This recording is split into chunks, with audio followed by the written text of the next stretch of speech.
আজকে চলে এসেছি সুজির বরফি তৈরি করার রেসিপি নিয়ে। প্রথমেই একটা ফ্রাইং প্যান গরম করে নিয়ে এর মাঝে 1 চামচ ঘি দিয়ে দেব। ঘিটা গরম হয়ে এলে এর মাঝে কিছু তেজপাতা, দারুচিনি, এলাচ দিয়ে দেব। কিছুক্ষণ ভেজে নেওয়ার পরে 1 পোয়া সুজি কড়াইতে দিয়ে দেব। এরপর সুজিটাকে ভালোমতো ভেজে নিতে হবে। সুজিটা লাল করে ভেজে নিয়ে এর মাঝে পরিমাণ মতো লবণ দিয়ে দেব।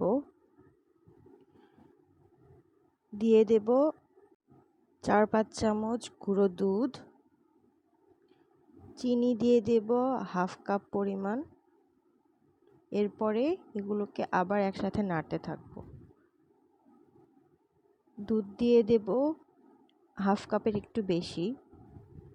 কিছু সময় নেড়ে নিয়ে উপর থেকে কিছু নারকেল গুঁড়ো দিয়ে দেব।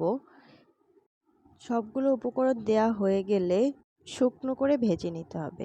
এবার একটা ট্রেতে খানিক ঘি নিয়ে ব্রাশ করে নেব। ব্রাশ করা হয়ে গেলে এর উপরে গরম সুজিগুলো সেট করে নেব। সুজিগুলোকে অবশ্যই গরম অবস্থাতেই সেট করে নিতে হবে, নাহলে বরফি আকারে কাটা যাবে না।